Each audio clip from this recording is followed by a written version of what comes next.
Hi guys, I'm Fasai, Teacher Mark, and today we're going to be talking about supernatural. Oh man, good ghost stories are coming.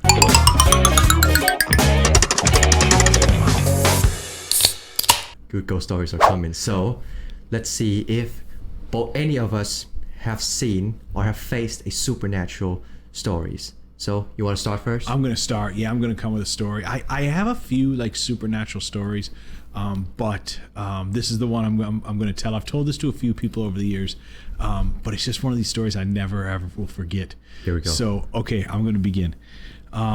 This was when I was in university, much like my last story was also in university. Mm-hmm. This one as well.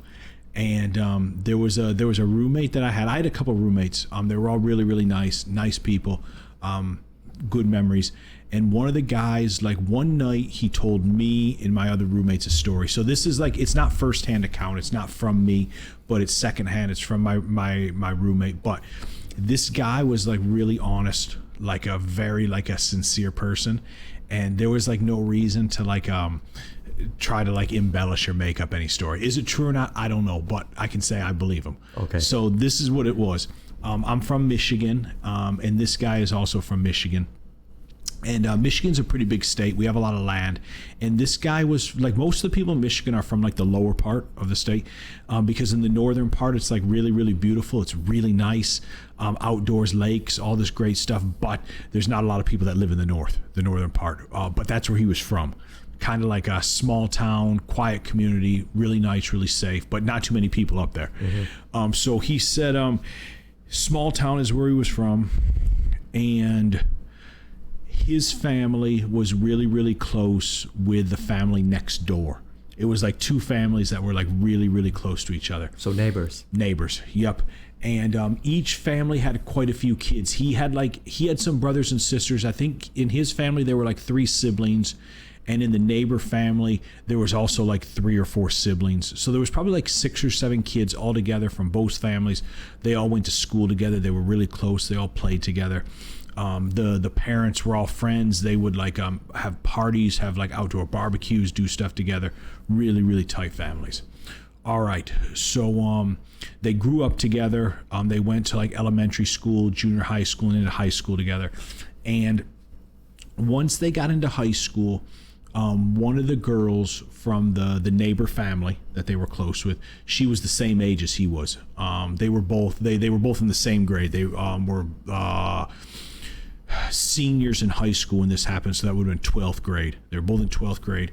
And this girl, he said like she was like really nice, but she was a little bit unusual, a little bit kind of an introvert, which is okay. I mean, introvert, she just kind of kept to herself. But people started to notice that she started like the later she went into high school, when she became like a 15, 16 years old, she started like talking to herself. Oh, here we go. Yes, like she would kind of be like talking to herself from time to time, and like people would ask her about it, and she would like say like I'm like just like talking to myself because it's a habit that I have, you know. But this carried on for quite a while, and what ended up happening was it was going on throughout the year. Nobody took it too seriously. She had a 16th birthday coming up. And like in the USA, like a 16th birthday is like, it's like a big deal. Like they call it like Sweet 16. Sweet 16. Sweet okay. 16, yeah. Like there's usually a big party for it. You're gonna have a lot of friends, a lot of family. Like everyone's looking forward to it. She was looking forward to it. And a lot of time for 16th birthday, that's the age that kids can start to drive in the USA is 16. 16, you can drive. You can drive 16, yeah. USA, you're awesome. So what happens actually is a lot of parents will buy their children cars for a 16th birthday. You own a car when you're 16. Right. It happens a lot. That's crazy. Yeah. So this isn't going to be like a brand new car. I mean, if it's a kid from like a super rich family, maybe they're going to get a brand new car. But for most families, it's going to just be like your standard used car.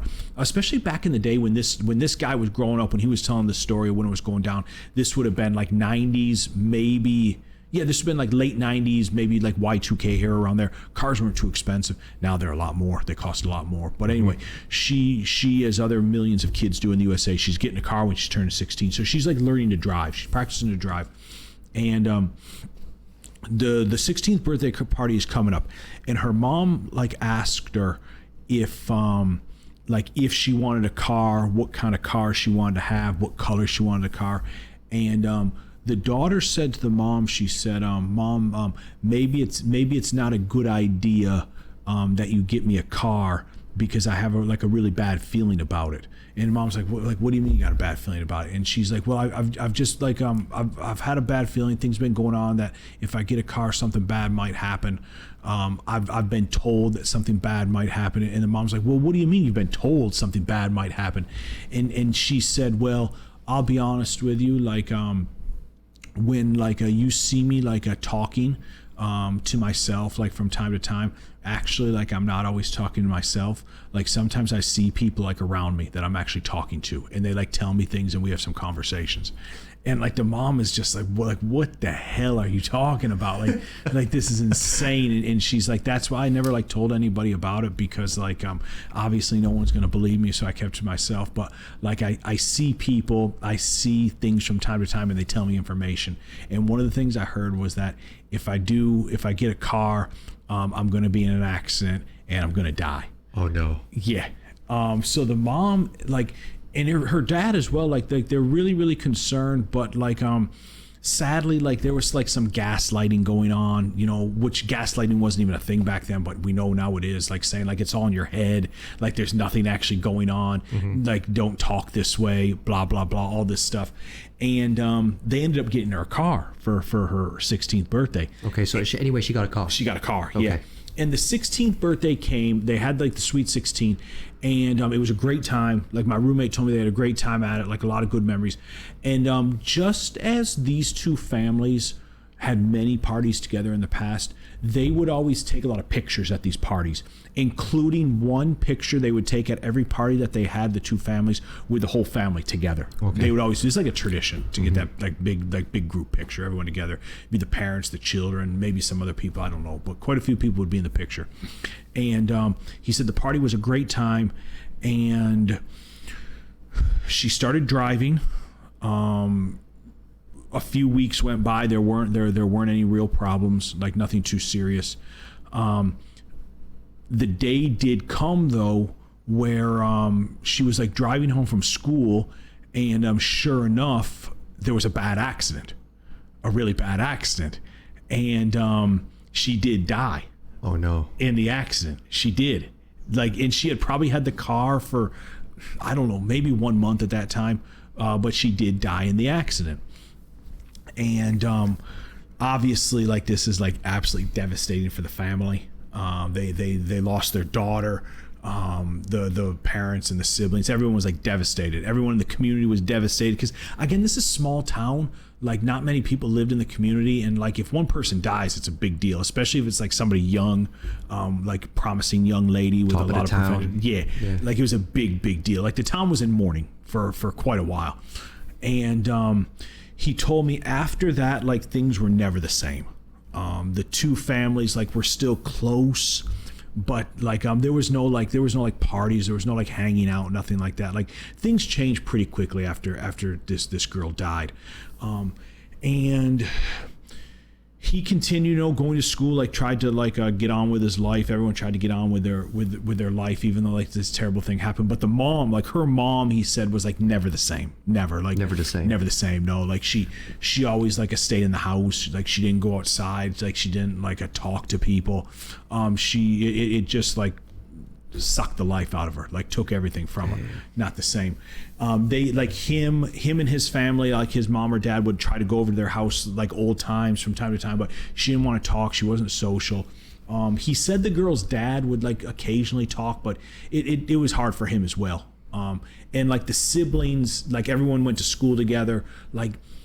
They probably talked a little bit in school, but again, there was no hanging out on the weekends or whatever. So what ended up happening was many months went by, And after things had kind of settled down, even though things never really settled down after something like that, his mom, my roommate's mom, who had taken the pictures from the Sweet 16 party, went to get them developed.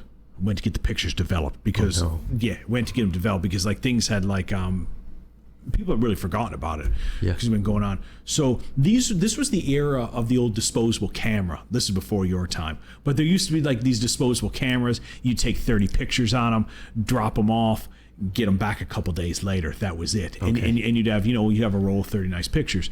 So they dropped off the disposable cameras, got the pictures back, and his mom, my roommate's mom, like started like looking through the pictures from the party. They were all good, but she came across the one picture of the two families together, like the big group picture that they had, the big group photo that they took. This photo, again, it would have included the siblings, the parents, maybe some grandparents. I don't know. I'm saying this photograph would have contained at least like 15 people in it. Would have been in there. Okay. And my roommate heard his mom scream like when she was looking at the pictures, and he said like he was in a different room. Okay. But he heard his mom scream, and he went like running to his mom. And his mom was out of the house. She ran out of the house. She ran out of the house? What? She screamed and ran out of the house. Okay. And she took the photos over to the neighbor's house. And was knocking on the door to talk to the girl's mom. Okay. And she went inside, and that mom, obviously, again, she's devastated. She wasn't social, but this woman kind of said, like, listen, I've really got to talk to you. Okay. I got something I got to show you. Okay. And she showed her the picture, group picture. Okay. Okay, hold on. She showed her the group picture. Shaking. I know. She showed her the group picture. And my roommate at that point, like, he had also left the house to go over to the neighbor's house as well, to like see what was going on. Okay. And he heard a second scream. A second one. Scream. Now with his mom and the neighbor's mom together. So both are screaming. Two screams, right? And he went in the house, and like the mom of the daughter was just like devastated and crying and screaming. I guess she was like almost like in a mental state, like shaking. And his mom was consoling her.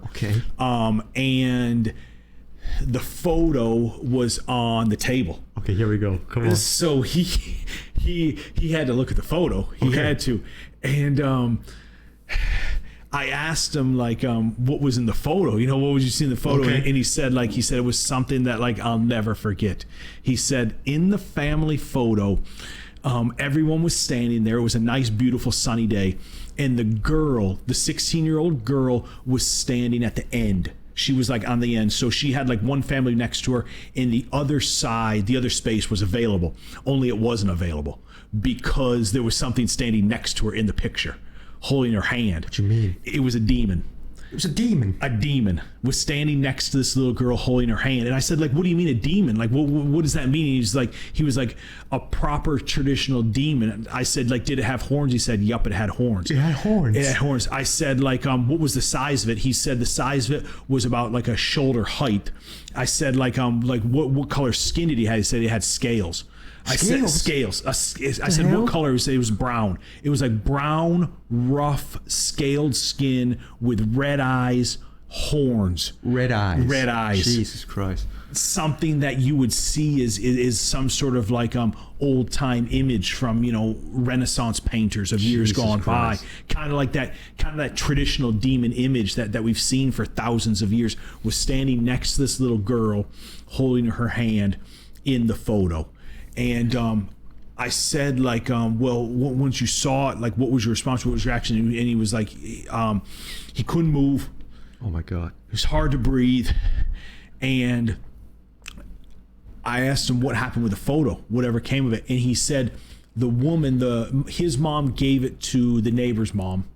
and she held on to it, and he never saw it again. Like, he only saw it that one time, and he's not sure if anybody else ever saw it as well, other than the three people, the two moms and him. Maybe she showed it to somebody else. I highly doubt it. Maybe she burned it. I'm not sure. But in that photo with the little girl, we saw the clear image of what she had been talking to for many years. Oh my God, that literally gave me chills. That's the best supernatural story I can come up with that I have. That's ridiculous. Yeah, I know. I've never heard anything like that. I first heard that story from my roommate. This was like 25 years ago, and I've never forgot it. Oh my God. I think, like, I'm pretty sure, even though 20 years has gone by, I just told that story pretty accurately as to what he told me the first time I heard it. Okay. Because I never want to forget it. And I always want to remember it. Oh man. Yeah, and like, again, like, this guy, was the story bullshit? Did he make it up? Like, I mean, he could have, but there was no reason to. He was a very honest guy, straight shooter, sincere guy. And I think it's true. I think it's true. Yep. God. So that's my supernatural story, man. Oh my God, that was really good. I don't even know if mine can match that. But we'll see. All right. I mean, that's the ghost stories from the USA. That's from USA. But you know, me as a Thai guy, we had like different variation of ghosts. Not like him. You know, like, it is true. Like, ghosts vary from around the world. You know, they're everywhere in the world, and then, you know, some countries or some continents, ghosts are different. I know. Like, in Thailand, we could have a krasu. Like, you know, we don't something. Yeah, we all know. Yeah. So, okay, you ready for me? I'm ready. Yeah, absolutely, I'm ready. Okay, so, damn, his story is amazing. I don't know if I can match that, but I'll try. Okay, I'll try. So this happened like almost a year ago, and so I gotta tell you this first. So my night routine, I don't know if I can call it a routine or is it just like my lifestyle. I would normally sit at my computers and do some work. And my computer was downstairs in the living room, you know, because I like to stay where like my families are, you know, so I can see and look around and maybe have a chat sometime. And like, I would go upstairs and, you know, hit the sack around like 2 a.m. I mean, 2 a.m. was when I was at the break. You know, when I have a break, I will sleep at 2 a.m. and I'll go upstairs around like midnight or 1 a.m. And like, I've been living like that for like whole of my like 6 years now. And like, one day I was just I just finished my work. I finished my work and I decided it's time to hit the sack. You know, it's time to go to bed. It's quite late now. It's like 1 a.m. And sorry, it's not 1 a.m. It's almost 2 a.m. Okay. And like, before I go to bed, I would go to the kitchen to grab some water, you know, to go upstairs with me to like, you know, when I'm thirsty, I could just like grab and drink it. I don't have to go anywhere, you know. So I go to my kitchen, and my kitchen has a door that connects to the outside of the house. And like, it's nothing. It's like another kitchen, but outside, but it's an open air kitchen, you know. And like, that day when I got my water, I was about to go upstairs. I heard some noises from outside the door. I was like, what the hell is going on? So I stood there, you know, and like try to figure it out. Like, where is that noise coming from? Like, where is it coming from? And like, my eyes just like, somehow it's just like, boom. And then I stare at that door that connects to the outside, the kitchen door. And like, I heard noises at the door. Like, it was someone in front of that door. And like, I heard like, it sounds like someone was trying to like find or like searching, looking for something outside. Ooh. You know. And then I swear to God, the doorknob even moved. Like, it was like someone was trying to open it from outside. But anyway, I thought it could be an intruder's. So you know what I did? Got a weapon. Yeah, that was close. So I was like, okay. So I tried to make as less noise as possible, you know, to walk and go upstairs to wake up my dad, because in case if some shit's gonna happen to me, I'm not gonna be in deep shit alone. You know, I got someone with me. We need dad. Dad, you know, he's gonna suffer with me if something happens. You know, you're gonna get your old guys coming with you. Oh God. So I was trying to make as less noise as possible. I go upstairs and I was like, Dad, there's someone downstairs. He was like, you're joking. And I was like, no, that motherfucker even try and open the door. He was like, you're gonna be kidding me. He was like, I swear to God, if this is a joke. And I was like, no, this ain't no joke. And my stairs are made out of woods, you know, so when you walk it makes noises, creaking noises, you know. So I told him that, don't make noise, keep it as quiet as possible. While we're at the stairs, I heard that noise, so I told him to stop and listen. So he stopped and he listened to the noise. He was like, so he looked at my face after he heard the noise, and now he know that I wasn't bullshitting. Yeah. So we go downstairs and we walked to the kitchen as slow and as quiet as we could. We walked to the kitchen and then I pointed at the door, you know, and then my dad looked at it. I swear to God, he even saw it in his own eyes, because if he doesn't, he's not gonna believe me. The doorknob fucking moved, man. Oh my God. It was like someone was trying to come in. So now there's a witness. Yeah, so I was like, so I whispered to him, like, what do we do? And he said, we're gonna open and check it out. But before that, we're gonna grab something to protect ourselves. Absolutely. So, you know, when you're in the kitchen, the only thing you're gonna have is knife. Oh yeah. So my dad grabbed 2 knives, and I have like a long iron stick that was pretty sharp and heavy. I was like, I swear to God, if I opened that door, I saw someone out there, I'm gonna smack the hell out of his face. I was like, okay, I'm ready. So we did a small countdown, and while we're counting down, the doorknob is still moving, and the sound of it was still going on, like someone was searching. And the sound is like, if you open that door, someone is definitely outside that door, in front of that door, 100%. 100%. Like there's no way it could have been anywhere, because if he made a run, we would saw it. So we counted 3. My dad was like, 3, 2, 1. What's the odds? There are no odds. We're open the door. Guess what we found? I'm gonna say you found something that as soon as you saw it, it disappeared. I wish that happened. We saw nothing. Nothing. We saw nothing. And I swear to God, while we're opening that door, the noise was still outside, right in front of that door. Once we opened that door, nothing happened. Nothing. So you know what I did at that moment? I ran in front of my house and I, go around and see if someone had made a run for it. Yeah. And my dad go out and then, we met at the middle of the house. Yeah. There was nothing. Nothing. Nothing outside. There was nothing outside. And me and him were shaking. And I was like, what the hell is that? He even saw it. I asked him, you saw it, right? Yeah. He said, yes, I saw it. So now, I'm not bullshitting. I have witnesses. Man. And I was like, oh my God, I could not sleep at all that night. So I was sitting there, I sat at the tables, the kitchen, not the kitchen table, the dining table. I sat there and I was staring at that door and I was like, what the hell could that be? Man. What could it be? And you never saw it moving again. I never saw anything happen again after that. When you and your dad opened up the door that first time, did you feel like any wind go by you? I didn't, man. I did not. I didn't. Man. I didn't. It was like nothing had happened before. Everything stays the same. There were noises, but the door next. Oh, I forgot to tell you this. We had a door next to that door as well. It was like, so this is the door, and it was like when you open the door and you turn left, there's one more door. Okay. So we were guessing that if someone was there, they were hiding in there. We opened it, nothing happened. Nothing. No one was there. I think there's things around us that we can't see, and this is a situation of that. This is some serious situations going on. Yeah, like something there that we can't see. Yeah. I think we can confirm. Can we confirm that that's supernatural? Oh, we can confirm that's supernatural. So that's a green button. Yeah. That's a green button, man. Oh, that's a green button. That would have been a scary situation. I know. Absolutely scary. That would have been even worse if there was an intruders, man. I know, man. So it was. Oh God, I think it was a ghost. It was a ghost. It was one of these ghosts. We can't see them. It's unexplainable. Yeah, there's something there, but we can't see it. And if we get very close to seeing it, it's gonna be gone. It's gonna be gone.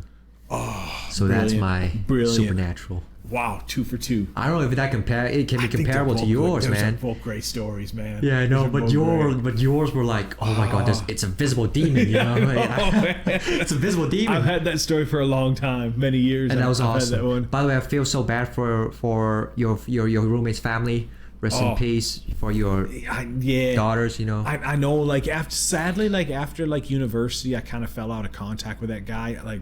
It's sad. I don't know what he's up to right now. I don't know. If there's any chance you're watching this, hit me up. Hit me up. Hit me up. And If we'll there's talk. any chance, we'll talk. We'll get through those details in the next episode. If there's any chance you're watching, hit him up. Hit him up. Hit him up. Hit him up. Hit him up. Oh, So man. yeah, that's our supernatural stories, I guess. Oh, yeah. For today's episode. Yeah, and we're gonna be back with more stories. There's Yeah. gonna be more. Or if you guys have some ghost stories, just comment down below. Tell us your ghost stories. Some supernatural stories. And I think that's gonna do it for today. Anything you want to say? Absolutely. I'm gonna say I love this episode. I love these stories. We're gonna be back soon. And stay away from ghosts. Take care, guys. Subscribe, like, share. See you in the next episode. Stay tuned. See ya. Yep.